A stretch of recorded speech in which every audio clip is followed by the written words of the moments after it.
께서 주일 오전 여러분들에게 주시는 말씀은 골로새서 1장 3절부터 8절까지 말씀입니다. 골로새서 1장 3절부터 8절까지 말씀입니다.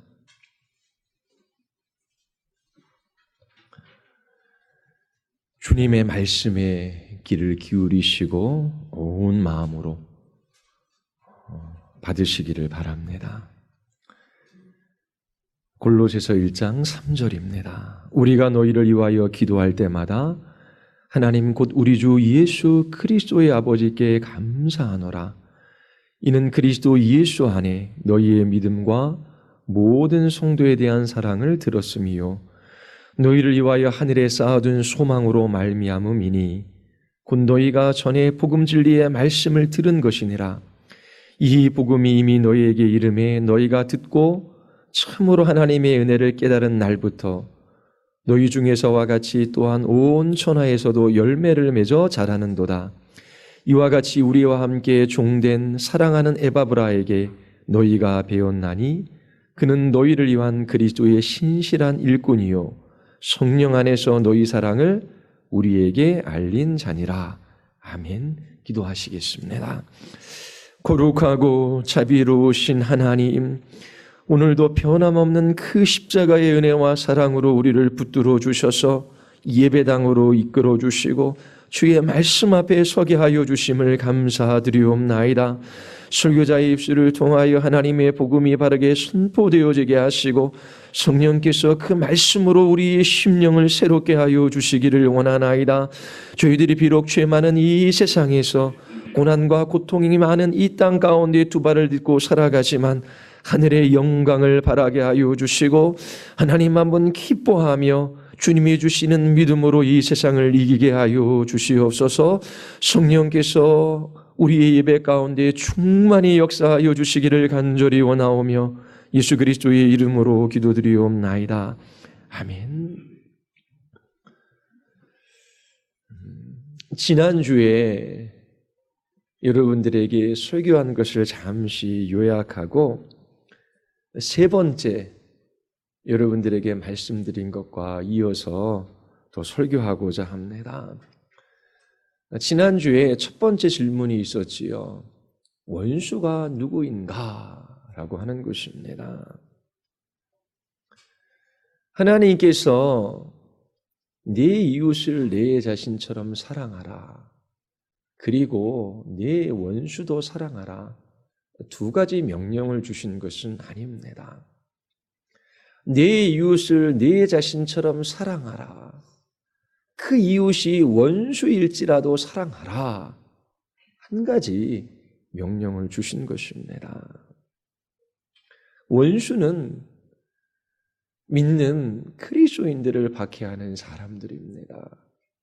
또 믿는 우리들이 뜻한 바가 있는데 그 뜻을 가로막고 방해하고 회방하는 사람도 원수일 수 있지요. 그리고 우리를 사랑하지 않는 사람도 우리의 원수일 수 있습니다. 그리고 여러분들에게 이웃에 대한 개념에 관해서 말씀을 드렸어요.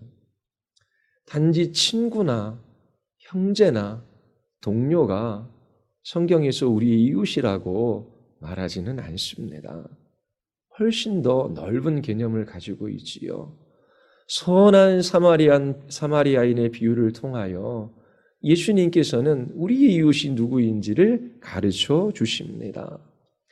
강도 만난 유대인의 이웃이 누구입니까? 바로 사마리아인이에요. 사마리아인은 유대인과 인종적으로 종교적으로 적대적인 관계에 있어요. 이 선한 사마리아 사람은 강도 만난 유대인을 알지 못하지요. 그러나 그가 거의 죽게 된 것을 보고 그의 상처를 싸매어주고 그를 보살펴 줍니다. 강도 만난 이 유대인의 이웃은 사마리아 사람이에요. 도움을 필요로 하는 그 사람이 우리의 이웃이 되는 것이지요.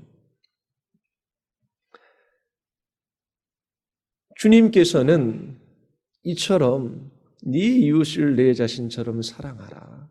그가 원수일지라도 사랑하라 말씀하셔요. 그리고 사랑하는 것이 무엇인지 여러분들에게 설교했습니다. 형제에게만 무난하면 이방인과 별반 다를 바 없다 말씀하셔요. 우리가 잘 알고 있는 사람, 친하게 지내는 사람, 그런 사람들과만 인사하면 세상 사람들과 별반 다를 바 없다라고 하는 것이지요. 누구든지 만나면 반갑게 인사하십시오. 그리고 복을 빌어주십시오. 그의 삶에 참된 평안이 있기를 그렇게 빌어주십시오. 원수를 사랑하는 것, 이처럼 무난하는 것, 인사하는 것만큼 그렇게 쉬운 일이지요. 그리고 그들의 물질적이고 또 실제적인 필요를 채워주는 것도 사랑하는 일입니다. 하나님께서 악인과 불의한 자에게 햇빛을 비춰주시고 또 비를 내려주십니다.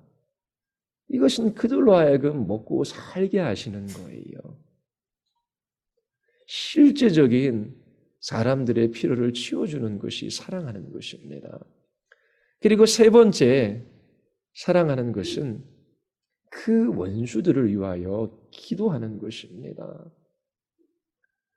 사람들에게 최고의 복은 구원받는 거예요. 하나님의 자녀가 되는 것입니다. 천국에 들어가는 거예요.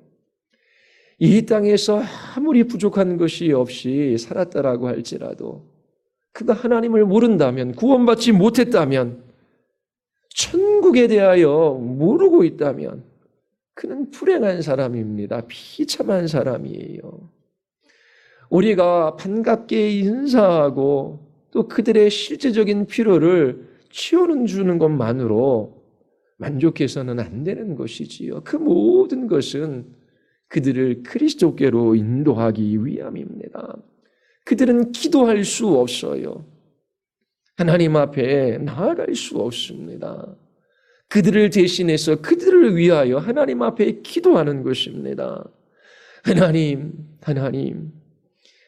없는 삶은 절망스럽습니다.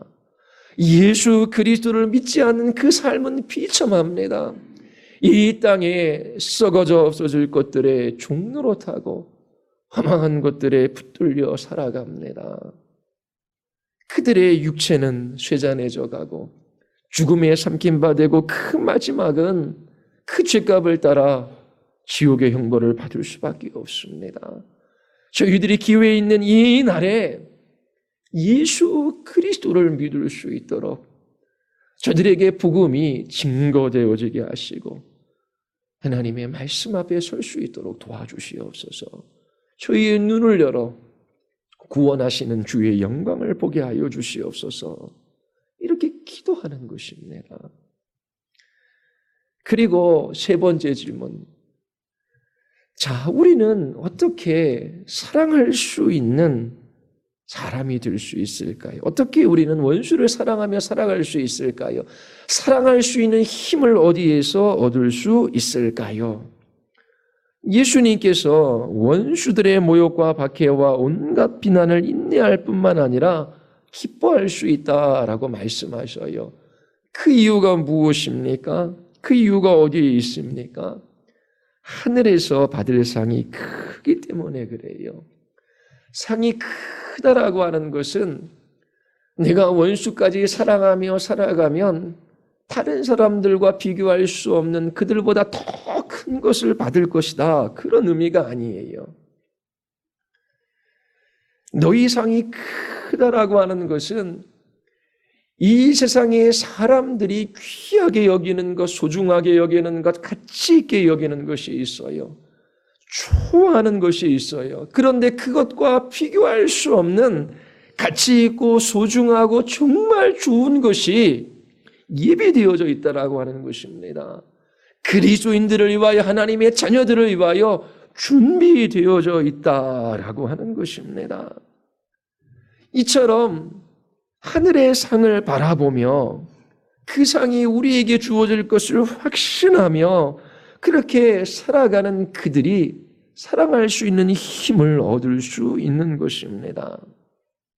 원수를 사랑해야 큰 상을 받는 것이 아니에요. 그리스도인들에게는 이미 하늘에 속한 모든 신령한 복이 주어졌어요.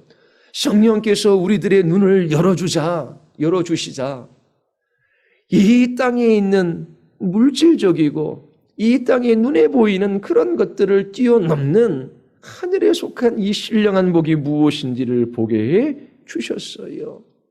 이미 그리스도인들은 복받은 사람들이에요. 그들은 하늘의 큰 상이 예비되어져 있습니다. 그래서 그리스도인들은 이 땅에 있는 것에 마음을 두지 않고 하늘에 마음을 두고 살아갑니다. 그들이 천국에 소망을 둘 때에 원수를 사랑하며 살아갈 수 있는 힘을 얻습니다. 자, 이 세상에 좋은 것, 이 세상에 정말 소중한 것, 그것과 비교할 수 없는 큰 상이라는 게 무엇이겠습니까? 넓게 보면 천국이에요. 천국이 우리에게 약속되어져 있습니다. 하나님의 나라지요. 천국은 어떤 곳입니까? 하나님께서 우리에게 약속하신 것이 있는데 땅과 땅에 속한 모든 것 하나님께서 우리를 위해 지으셨어요. 하나님의 자녀들의 것이에요. 마침내 하나님이 창조하신 세계도 새롭게 변화되어져 하나님의 자녀인 우리의 행복을 위하여 봉사하게 됩니다. 땅과 땅에 속한 모든 것들이 하나님의 자녀들에게 주어져요. 하나님의 자녀들이 마음껏 기뻐하며 즐거워하며 그렇게 하나님 앞에 살아가도록 그 모든 환경과 조건과 여건이 다 마련되어지는 거예요. 땅과 땅에 속한 모든 것이 하나님의 것인데 하나님께서 자녀인 우리에게 약속해 주셨어요. 주실 것을. 그것보다 더 큰 거는 뭐예요? 하나님 자신이지요. 하나님의 영광을 바라보며 기뻐하는 것입니다. 하나님의 아름다움과 탁월함과 위대함에 취해 그 영혼이 자유함 가운데 기뻐하는 것이지요. 이 땅에서도 사람들은 아름답고 탁월한 것을 추구해요. 거기에 즐거움과 기쁨이 있기 때문이지요. 왜 여행을 하며 그 아름다운 자연을 그렇게 보기를 원합니까? 자연이 가져다주는 그 아름다움에 취할 때에 행복하잖아요. 기쁘잖아요. 그리고 스포츠 활동도 하고 그리고 예술 활동도 해요. 이러한 모든 것들은 우리의 삶에 중요한 부분들을 차지합니다. 그런데 이 땅의 모든 아름다움과 탁월함과 아름다움은 하나님의 그 아름다움의 반영이에요. 모든 아름다움의 끝판왕 하나님 자신이십니다. 그래서 하나님을 바라볼 때에 그의 영광을 보게 될 때에 우리는 기뻐하며 즐거워할 수 있어요. 하나님이 주시는 최고의 복입니다. 하나님과 누리는 교제가 있어요. 그리고 그 하나님을 최고로 기뻐할 수 있도록 자연환경이 변화될 뿐만 아니라 우리 자신도 변화되어져요. 이 죽을 몸, 나이가 들어가니까 살도 찌고 이게 뛰는 것도 산에 오르는 것도 운동하는 것도 힘들어져요. 더 몸은 안 좋아지지요. 이 죽을 몸 가운데 우리는 제한적인 삶을 살아가요. 병들고 늙어갑니다. 그런데 우리는 예비되어진 큰 상이 있어요. 부활체의 몸으로 우리가 변화되어지는 것입니다. 우리의 몸뿐만 아니라 우리의 영혼, 도덕적인 상태, 즉 완전히 완전한 의를 얻게 되는 거예요.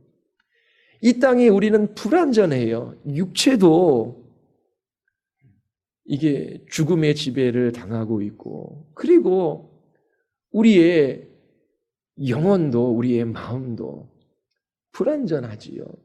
우리 안에 남겨져 있는 죄로 말미암아 우리는 갈등하고 신음하고 또 불안해하며 살아갑니다. 그런데 그때 우리의 영혼이 완전한 의로 가득 차게 되는 거예요. 우리의 육체도 부활체의 몸으로 완전하게 변화되어지는 거예요. 이처럼 우리는 영광스러운 존재가 되어 그 하나님의 영광에 참여하며 그 하나님의 영광을 기뻐해요. 그리고 모든 자연환경도 우리의 최고의 행복을 위하여 그렇게 봉사하게 되는 것입니다. 그 하나님의 나라, 그 천국이 우리에게 예비되어져 있습니다. 예수님께서 갈릴리에서 주로 사역하셨지요. 회당에 들어가 천국 복음을 전파하셨습니다. 모든 병과 모든 약한 것을 고쳐주셔요. 예수님께서 이처럼 병자를 고쳐주신다라고 하는 소문이 전역에 퍼집니다. 갈릴리 곳곳에서 사람들이 모이기 시작해요. 앓는 자, 각종 병에 걸려서 고통당하는 자, 귀신 들린 자, 간질하는 자, 중풍병자 다 모여요. 그런데 예수님께서 그들을 고쳐주십니다.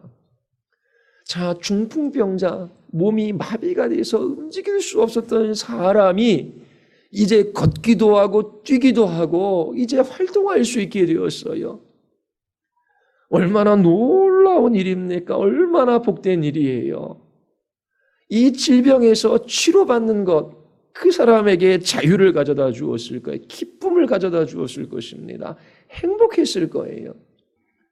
근데 우리 너무나 잘 알잖아요. 우리는 지금 중풍병자도 아니고 병상에 누워서 꼼짝 못하며 평생 그렇게 살아가는 사람도 아니에요. 내가 원하는 것에 두 다리로 걸어갈 수 있는 그런 힘이 있고 건강이 있어요. 그것 때문에 하나님 저에게 이 놀라운 복을 주셨습니다. 제가 걷는다니요. 어떻게 제가 걸을 수 있습니까? 그러면서 여러분, 하나님이 주신 이 너무나 놀라운 복, 걸을 수 있는 복, 그러면서 기뻐하며 살아가십니까? 그렇지 않잖아요. 이내 잊어버려요. 성경에서도 온갖 질병을 다 치료해 주셨어요. 중풍병자가 일어나 걷기 시작했습니다. 그런데 예수님께서는 너희들이 이렇게 질병에서 치료를 받았으니 이제 복 받은 것이다. 그렇게 말하지 않으셔요. 4장에서 그렇게 온갖 질병 걸린 자들을 다 고쳐주신 후 5장에 들어가면 제자들이 예수님을 따라 산에 오릅니다. 제자도 여러 그룹이 있지요. 12사도 그룹도 있고 예수님과 무엇인가를 배우기 위하여 집을 나온 사람도 있어요. 수많은 제자들이 따릅니다. 그때 예수님께서 정말 복이 무엇인지를 가르쳐 주시기 시작해요. 심령이 가난한 자는 복이 있나니 천국이 그들의 것임이요. 예수님께서 중풍병자에서 그 중풍병자가 고통하며 살아갈 수밖에 없는데 그 질병에서 나음을 받는 것이 복이라고 말씀하시지 않아요. 암에 걸려서 머리털도 다 빠지고 그리고 그 죽음의 기운에 휩쓸려 신음하며 살다가 새롭게 고침을 받았어요. 너희가 이 암에서 자유한 것, 이 질병에서 고침받은 것이 복이다. 그렇게 말씀하시는 것이 아니라 심령이 가난한 사람이 정말 복된 사람이다. 복 있는 사람이다. 너희들이 가난한 심령을 가지고 있느냐? 너희들은 정말 복된 사람이다. 왜? 천국이 너희들의 것이기 때문이다. 예수님께서 죽은 자를 살리시고 병자를 고쳐주시고 귀신을 내어 쫓으셨어요. 그런데 모든 죽은 자를 다 살리셨습니까? 아니잖아요. 모든 갈릴리와 유대에 있는 질병 걸린 사람들을 다 고쳐주셨습니까? 아니에요. 일부입니다. 왜 예수님께서 다 살려주시고 다 고쳐주시고 하시지 왜 일부만 살려주시고 일부만 고쳐주셨어요? 예수님께서 천국의 능력, 하나님의 능력으로 귀신을 내어쫓고 병자를 고쳐주시고 죽은 자를 살려주신 것은 이 땅이 전부가 아니라, 이 세상이 모든 것이 아니라 천국이 있다, 하나님의 나라가 있다라고 하는 것을 가르쳐 주시기 위함이에요. 주님이 행하시는 기적은 표적이의 사인이에요. 뭘 나타내요? 하나님의 나라를 가리킵니다. 그 나라의 능력을 가리키는 거예요. 이 땅에서는 중풍병에 걸리면 나을 방법이 없어요. 두 다리가 망가져 병원에 누워 있으면 평생 그렇게 살아가야 돼요. 그러나 잠시 후가 지나면 하나님 나라가 이미 왔고 완전히 완성될 텐데, 그때에는 새로운 부활체의 몸을 입게 되는 거예요. 단지 이 땅에서 암의 고침을 받고 중풍병자가 난 것과는 비교할 수 없는 그 영광의 날이 우리에게 예비되어져 있는 것입니다. 주님께 기도하면 질병을 고쳐주셔요. 저희 가정에, 저희 외삼촌에게도 일어난 일이에요. 병원에서 죽는다, 준비해라, 고등학교 때. 근데 정말 저희 어머니가 죽어도 예수 믿고 죽어야 한다, 어떻게 해서든지 복음을 전하려고 끌고 기도원에 갔어요. 기도하고 복음을 전했어요. 그 예수 그리스도를 받아들였지요. 그리고 간절하게 기도해요. 얼마 후 병원에 가니까 씻은 듯이 모든 질병이 다 나았어요. 기도하면 하나님께서 낫게 해주시는 그런 기적이 있습니다. 그런데 모든 사람들을 다 지금 낫게 해주시는 것은 아니에요. 그러나 반드시 낫게 해주시고 회복시켜 주시는 그 날이 잠시 후면 있어요. 시간 차이만 있을 뿐입니다. 왜 하나님께서 누구는 건강하도록 그렇게 허락하시고 왜 누구는 질병 때문에 이 고통을 당하도록 하시는지 우리는 다 알 수는 없지만, 그 아들 예수 그리스도를 십자가에 내어주신 하나님께서 우리의 고난을 아시고 또 우리를 얼마나 사랑하시는지 우리는 너무나 분명하게 확신할 수 있어요. 그래서 십자가의 사랑을 붙들고 그 질병 가운데서도 인내하는 것입니다. 하나님의 뜻이라면 하나님, 제가 일어나 뛰며 움직이며 주의 나라와 주의 의를 위하여 살아가겠습니다. 하나님 뜻이 있어서 이 병상에 계속 머물게 하신다면 이곳에서 제가 주님을 찬양하며 주의 나라와 주의 의를 위하여 살아가겠습니다. 주님의 뜻이 어디에 있는지 제가 몰라 신음하는 때가 있습니다. 그러나 그 아들을 아끼지 아니하고 우리에게 내어주신 하나님께서 자녀인 나에게 가장 좋은 것을 주실 줄 믿습니다. 그리고 지금 당장 고쳐주시지 않아도 얼마 후 조금만 지나면 영광의 나라가, 그 복된 날이 예비되어져 있습니다. 부활체의 몸을 주시고 완전한 의로 제게 옷 입혀주실 그 영광의 날이 있음을 제가 사모하며 인내하며 이곳에서 살아갑니다. 그러면서 그 천국의 복을 누리며 그리스도인들이 살아가는 것입니다. 그런데 이렇게 질문하는 사람들이 있어요. 천국의 소망을 두고 살아가는 것이 너무 내세적이지 않습니까? 지금 먹고 살아가는 게 힘들어요. 자녀들 가르치는 것도 힘들고요. 직장에도 어려운 일이 있고 가정에도 문제가 있습니다. 이러한 것 때문에 마음이 짓눌립니다. 마음 둘 데가 없어요. 그런데 천국을 소망하는 것, 그것이 지금 내 현실에 어떠한 실제적이고 실용적인 도움이 될 수 있습니까? 오히려 천국을 소망하는 것은 현실을 도피하는 일이 아닙니까? 그렇게 질문하는 사람이 있을 수 있어요. 정말 그럴까요? 아니에요. 세상에서 종교를 평가하는 기준이 있습니다. 이것이 진짜냐 가짜냐, 참이냐 거짓이냐라고 하는 기준을 가지고 평가하지 않아요. 그렇게 이것이 진짜 진리냐 아니냐, 그런 거에는 관심이 없어요. 지금 이 종교가 사회적으로, 심리적으로, 또 육체적으로 나의 실제적인 삶에 얼마나 유용한가, 유용하지 않은가, 그것이 종교를 평가하는 기준입니다. 왜 절에 다니십니까? 절에 가니까 마음이 편하네요. 어떻게 그렇게 교회 다니십니까? 교회 가면 마음이 편하네요. 제가 알고 있는 분도 고위직에 있었지요. 그리고 지금 어디 부회장으로 있는데 술 먹는 일이 잦아요. 새벽까지 술 마시고 그래도 교회는 가요. 교회 가서 좋은데요. 코까지 골아가지고 아내하고 딸이 너무나 뭐라 그런대요. 그래도 교회는 꼭 간대요. 그래 교회 가면 마음이 편안하대요. 감사한 일이죠. 그래도 마음 편안하니까. 근데 교회 가도 마음 편안하고 저기 산 한가운데 있는 절에 가도 마음이 편안해요. 지금 자기 자신이 심리적으로 얼마나 이 종교에 도움을 받고 있는가. 그것이 종교를 평가하는 기준이 되는 거예요. 세상에서 기독교를 바라보는 관점도 별반 다를 바 없지 않아요. 기독교를 하나님의 계시의 관점, 계시의 측면에서 생각하지 않아요.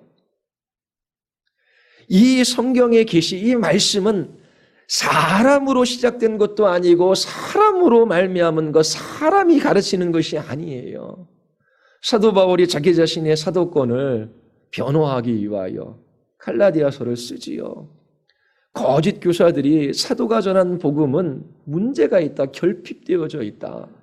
그가 사도가 아니기 때문이다 그렇게 공격해요. 왜냐하면 사도권을 공격하면 그가 전한 복음이 문제가 있다는 것을 드러낼 수 있기 때문에. 근데 사도가 바울이 내가 전한 이 복음은 사람으로 말미암은 것, 사람에서 시작된 것이 아니라 예수 그리스도의 계시, 하나님의 계시로 말미암은 것이다. 예수님께서 직접 가르치셨는데 사도들을 뽑으셔서 그 권한을 주셨어요. 그래서 사도가 전한 것은 예수님이 전한 것과 같은 권위를 가져요. 내가 너희들에게 전한 복음은 예수 그리스도 그분으로 말미암은 것이다. 그러면서 교회를 핍박하던 자기가 다메섹에 가는 길에 예수님을 만나 어떻게 변화되어졌는지, 어떻게 자기가 이방인의 사도로 그렇게 헌신하며 살아갔는지 증언해요. 세상 사람들은 이 기독교를 하나님의 계시의 측면에서 생각할 수가 없어요. 생각하지도 않아요. 하나님께서 인간의 진정한 필요가 무엇인지를 아셔요. 우리에게 정말 필요하고 소중한 것이 무엇인지를 아셔요. 그래서 그것을 그리스도 안에서 주십니다. 그런데 세상 사람들은 그렇게 바라보지 않아요. 나의 필요는 내가 가장 잘 알고 있고, 그리고 기독교라는 종교가 있으면 그 종교가 나의 필요를 채워줄 때에 가치가 있는 것이지, 나의 지금 현세적이고 이 땅에서의 실제적인 필요에 도움이 되지 않으면, 유용하지 않으면 별반 소용이 없다라고 하는 것입니다. 교회를 다녀도 이런 사람들이 있어요. 기독교를 잘 모르는 것이지요. 이 땅에서 직장에 다녀야 돼요. 그리고 건강하게 살아가는 것이 얼마나 중요합니까? 살아갈 집도 필요해요. 그리고 어려운 일들을 만나요. 그럼 하나님 앞에 기도해야 되지요. 하나님, 살 집을 구하고 있습니다. 인도해 주세요. 하나님, 진로와 직장, 하나님 정말 땀 흘려 일할 곳을 허락해 주십시오. 하나님, 육체가 이렇게 아픕니다. 하나님의 뜻이라면, 하나님께서 원하시면 이 모든 것도 고쳐주실 수 있습니다. 하나님, 주의 자비를 구합니다. 그러면서 기도해야 되지요. 그러나 정말 그 마음의 중심이 어디에 놓여져 있는지를 잘 보아야 하는 것입니다. 하나님께서 이스라엘 백성들을 종되었던 애굽 땅에서 구원해 내셨어요. 광야길로 인도해 가시지요. 무리바라고 하는 곳에 이릅니다. 마실 물이 없어요. 이스라엘 백성들이 하나님을 원망하기 시작합니다.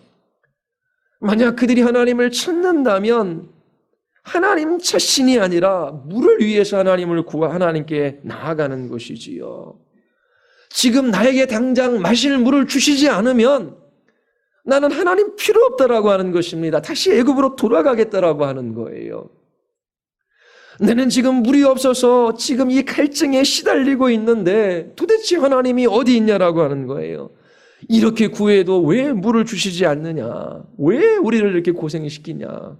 우리 하나님 없이 다시 애굽에 돌아가서 종살이 하겠다. 지금 이들은 자신들의 실질적인 필요를 하나님께서 채워주실 때에 그분이 하나님으로서 같이 있다라고 하는 거예요. 그렇지 않으면 하나님 필요 없다라고 하는 것입니다. 이처럼 여러분들의 마음이 그냥 삶의 실질적인 필요, 유용한 것에 있고 하나님께 있지 않으면 기독교를 알지 못하는 것입니다. 기독교를 이 세상의 종교처럼 생각하는 것이지요.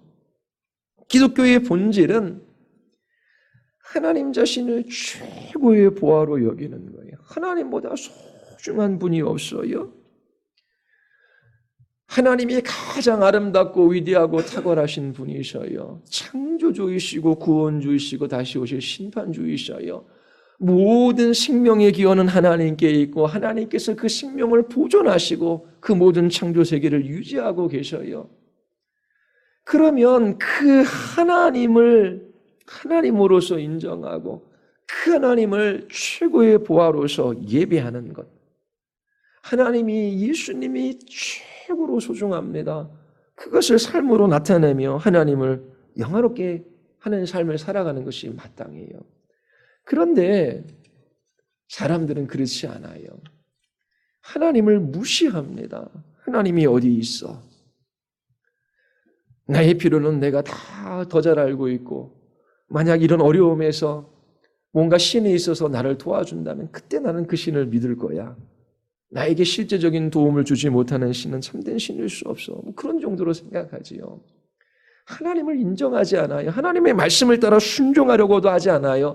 하나님을 추구하거나 갈망하거나 하나님을 알아가지도 않고 하나님을 사랑하지도 않고 하나님 없이 살아갑니다. 가장 비참하고 절망스러운 삶이에요. 그 삶의 마지막에 뭐가 남겠습니까? 오늘 현재의 삶도 고달픈데 이 땅에서 육체 가운데 살아가는 삶에 고통이 있는데 시간이 지나가면 더 좋은 날이 오겠습니까? 결코 그렇지 않아요.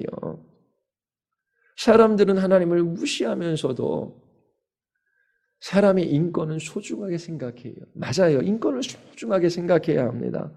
그런데 더 넘어가서 동물들의 그 권리도 소중하게 생각해요. 최근에 그 동물보호단체에서 행정부에 헌법 소원을 그렇게 행정부를 대상으로 헌법 소원을 내려고 합니다. 왜냐하면 보신탕을 먹는 것, 개 도살장을 그대로 놔두는 것, 그 방치하는 것, 그것이 문제가 있다라고 하는 거예요. 국민의 기본권을 침해한다라고 하는 것입니다. 시민으로서의 기본 권리를 침해하는 거래요. 저게 뭡니까? 기본권이 뭐예요? 인간다운 생활을 영위할 수 있는, 영위하기 위한 필요 불가결한 권리잖아요. 인간이 인간이기 때문에 당연히 가진다라고 생각하는 생리적인 권리, 타고나면서 가진 권리. 자, 인간의 국민의 기본권을 침해한대요. 왜요? 개가, 강아지가 식구잖아요. 그 누구보다 위로를 주고 힘을 주고 우리 집에 막내, 삐삐. 우리 집에도 하나 있어요. 예, 마요, 고양이. 예. 동물은 동물일 뿐이잖아요. 근데 어떻게 해요?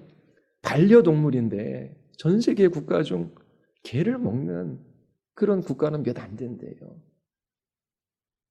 그 도살하는 것, 개를, 도살장을 유지하고 보신탕을 먹는 것, 이것 때문에 행정부의 헌법 소원을 냈어요.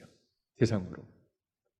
자, 그러면 이처럼 개를 향해서 학대하는 것도 또 요즘에도 누가 또 고양이도 또 이렇게 또 죽여가지고 그것도 또 기소됐잖아요. 그렇죠? 동물 학대하는 것도 동물을 무시하는 것도 법에 걸려요. 하물며 인간에 대한 권리, 인간을 무시하거나 없인 여기는 것. 그러면 발칵 세상이 뒤집힙니다. 예전에도 한 장군이 있었지요. 그런데 공감병, 갑질 그래가지고 자신의 집에서 이런저런 일 시키고 그러면서 그게 문제가 돼서 옷을 벗었잖아요. 그러니까 인간의 기본권을 침해하고 존중하지 않으면 장군이라도 그 별을 떼야 돼요. 그만큼 인간의 권리들을 소중하게 생각해요. 누군가 인간이 무시한다라고 하면 벌떼처럼 일어나요. 그렇게 해야 되지요. 나도 인간이기 때문에. 그런데 하나님이 하나님으로서 가진 그 권리, 그 영광, 그 특권 안중에도 없습니다. 그러면 이처럼 하나님을 무시하고 하나님의 법을 지키잖아요. 하나님을 사랑하고 네 이웃을 내 자신처럼 사랑하라. 이게 천국의 법입니다. 그런데 자기 자신을 사랑하되 그릇되이 자기 자신을 사랑하고 가족 사랑한다지만 그 사랑이 어떤 사랑이겠습니까? 그릇된 자기 사랑이 확장밖에 안 되는 거예요. 그러면서 그 누구도 사랑하지 못하며 자기중심적인 왜곡된 삶을 살아가요. 하나님 사랑하지 않고 이웃을 자신처럼 사랑하지 않는 그 죄에 대하여 하나님의 말씀을 무시하고 하나님 대적하는 삶에 관하여 하나님께서 반드시 심판하십니다.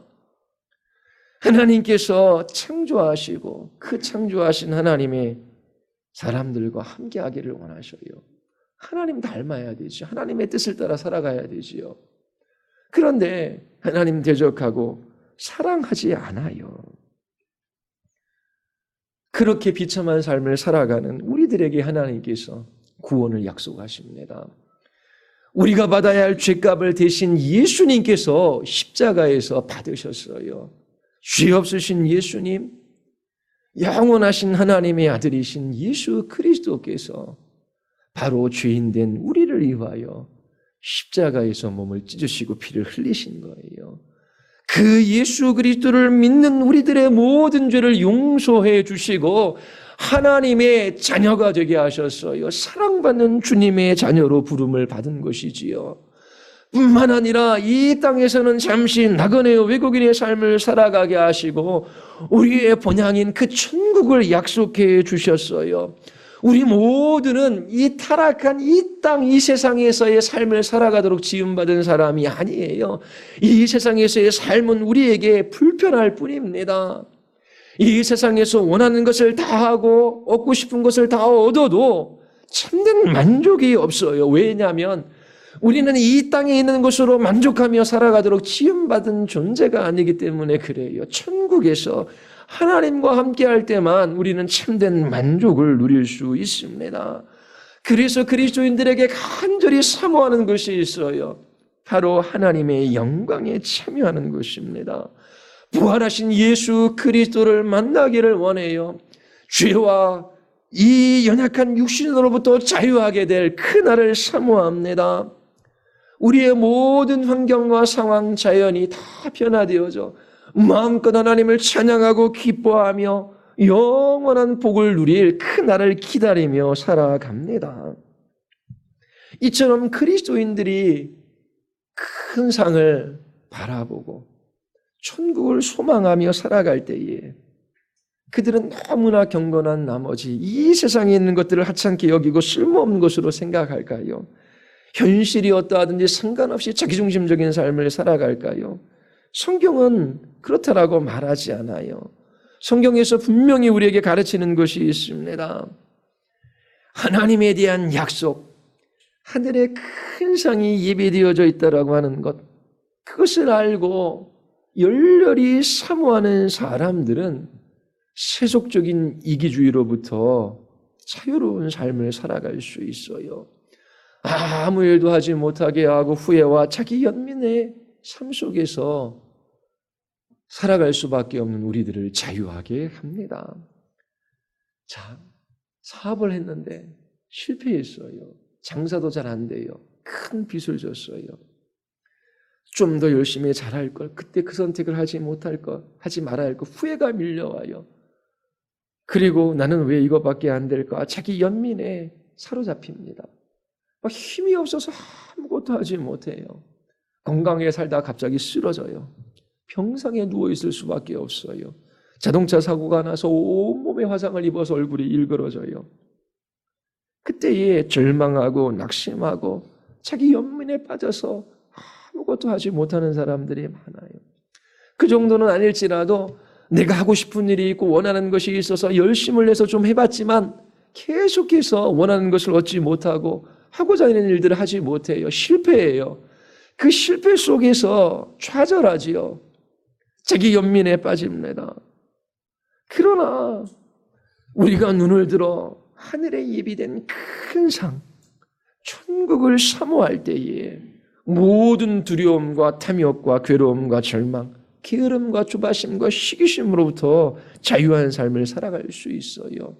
그리고 이처럼 하늘의 큰 상을 바라볼 때에 우리는 힘을 얻어 우리 이웃을 사랑할 수 있습니다. 세상에서는 손해보는 걸 못 참아해요. 때로 그리스도인들은 알고도 속아주고 알고도 손해보는 것입니다. 이만큼도 자기의 이익을 양보하지 않으려고 싸워서는 안 돼요. 세상 사람들은 이 세상이 전부이기 때문에 조금 양보하면 그만큼 결핍이 생기는 거예요. 그러니까 못 참아해요. 이 세상이 전부니까 못 참아하는 겁니다. 그러나 그리스도인들은 재산을 잃어도 생명을 빼앗아 간다라고 할지라도 인내할 수가 있어요. 왜요?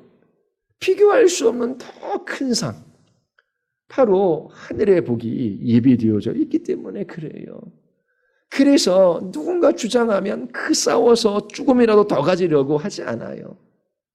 줘버리는 것이지요. 빼앗아 간다면 빼앗아 가라. 그러면서 신앙을 지키며 그 삶을 살아가는 것입니다. 오늘날 교회의 문제는 사람들이, 교인들이 열렬하게 천국을 사모하지 않는다라고 하는 거예요. 천국을 사모하는 사람들이 너무나 적다라고 하는 것입니다. 예수님 믿는다라고 말하다가 힘들고 어려운 일이 있거나 자기 환경과 상황이 뭔가 문제가 생기면 교회를 떠나가는 사람들이 있어요. 예수님 믿기를 멈추는 사람들이 있어요. 그런 사람들이 문제가 아닙니다. 교회에 있는데 그들이 열렬하게 하나님의 나라를 사모하지 않는 것이 문제예요. 교회의 문제는 예수님을 믿는다라고 신앙은 고백하지만 그들이 성경을 읽고 묵상하며 또 기도하며 그렇게 하루에 단 30분도 살아가지 않는데 문제가 있는 거예요. 열심히 땀 흘려 일하고 번 돈을 쓰는데 자기 자신들의 시간과 삶을 거의 다 사용해버리고 마는 거예요. 하나님과 천국의 소망을 두고 살아가는 것이 현실을 외면하게 하지 않아요. 사람에 대하여 무관심하게 만들지 않아요. 이웃을 자신처럼 사랑하며 살아가는 것을 방해하지 않습니다. 오히려 사랑을 방해하는 것은 세속적인 사고예요. 이 세상이 전부이고 이 세상이 모든 것이며 이 세상에서 가져야 행복할 수 있다라고 하는 그 사고가 그 사람으로 하여금 사랑하지 못하도록 방해하게 만드는 거지요. 하늘에 약속된 그 영광을 너무나 사모하기에 자신을 이 땅에서 외국인과 나그네로 여기는 그리스도인들이 얼마나 될까요? 하나님, 나의 본향은 이곳이 아닙니다. 잠시 불편하게 이 땅에서 머물고 있지만 사명을 주셨기에 주의 나라와 의를 위하여 이 땅에서 살아갑니다. 하나님, 자녀된 우리의 모든 필요를 주께서 아시고 채워주실 걸 믿습니다. 때로 하나님 가진 것을 잃을 수도 있고 건강을 잃을 수도 있지만 하나님께서 이 모든 것을 아시고 뜻하시고 반드시 우리를 영광의 나라로 이끌어 가실 것을 확신합니다. 하나님, 이 결핍의 날에 인내하게 하여 주시고 하늘의 소망으로 인하여 이 땅에서 나그네요 외국인의 삶을 살아가게 하여 주시옵소서. 하나님의 영광을 맛보았기에 세상 사람들이 가치 있게 여기는 돈이나 학벌이나 명예나 권력을 거품처럼 여기는 그리스도인들이 어디에 있습니까? 정말 가치 있는 것, 정말 소중한 것, 하나님 자신을 만났고 하나님의 영광을 맛보았어요. 상대적으로 이 땅에 사람들이 소중하게 여기는 것, 거품과 같은 것입니다. 세상의 즐거움을 공허하게 여기고 도덕적 대의조차 작게 여기는 그리스도인들 얼마나 될까요? 이런 그리스도인들이 어디에 있습니까? 천국을 사모하는 그리스도인들은 스마트폰을 하거나 TV를 보거나 먹거나 마시거나 여행하거나 취미활동하거나 그 어떤 것에도 노예되지 않아요. 스마트폰 하는 게 죄가 아니에요. TV 보는 것도 죄가 아니에요. 여행하는 것, 취미활동, 그게 뭐가 죄가 됩니까? 그런데 마음의 중심에 그거밖에 없어요. 자기 자신을 즐겁게 할 것이 이 세상에 있는 것입니다. 그거 없으면 막 힘들어하고 어려워요. 우리 학생들도 스마트폰 가지고 할 수 있어요. 없어도 살아가는 것입니다. 그런데 이거 없으면 금단 현상이 일어나요. 불안해해요. 힘들어해요. 그 마음의 중심에 하나님이 계셔야 하는데 이 땅에 있는 것들이 있기 때문에 그런 거예요. 이처럼 천국을 사모하는 그리스도인들은 그 어떤 것에도 노예되지 않아요. 하나님이 주신 것 안에서 즐거워할 수 있지요. 그러나 그것의 종로로 하지 않습니다. 이 낯선 땅에서 자유인이에요. 오직 그리스도인들에게는 한 가지 질문만 있을 뿐입니다. 이 낯선 땅에서 외국인으로 살아가는 동안 어떻게 나는 하나님을 더 기뻐하며 그 하나님의 아름다움을 즐거워하며 그렇게 예배자의 삶을 살아갈 수 있을까? 그렇게 살아가는 삶, 사랑의 수고를 아끼지 않는 삶입니다. 왜냐하면 이 땅에서 천국의 보물을 소유한 그리스도인들을 만족시키는 것은 오직 한 가지이기 때문에 그래요. 그것은 천국의 일을 하는 것입니다. 천국은 사랑의 나라예요. 그래서 사랑의 수고를 아끼지 아니하는 그 삶을 통하여 하나님과 더 깊은 교제를 누리고 그렇게 하나님 기뻐하는 삶을 살아갈 수 있는 것입니다. 천국에 대한 소망은 현실을 도피하거나 자기중심적인 삶을 살아가게 하지 않아요. 사랑의 수고를 외면하게 하지 않습니다. 사랑하며 살아가지 못하게 만드는 것은 돈을 사랑하는 거예요. 이 세상이 주는 칭찬과 만족과 위로의 그 마음을 빼앗겨 살아가는 것입니다. 이 땅에 있는 것들을 하나님보다 더 사랑하는 그 사람들은 이웃을 사랑하며 살아갈 수가 없어요. 이러한 모든 더러운 세속적인 욕망들을 제압할 수 있는 힘, 그리스도인들이 가지고 있는 천국에 대한 소망으로부터 나오는 것입니다. 하나님, 그리고 그 하나님의 나라, 천국에 소망을 두는 삶은 사랑을 방해하지 않아요. 사랑하며 살아가지 못하게 하는 것은 세속적인 사고입니다. 소망에 대한 강한 확신, 그 확신이 우리의 마음 안에 사랑을 불러일으켜요. 이것이 성경이 증언하고 있습니다. 골로새서 1장 3절부터 8절까지의 말씀이에요.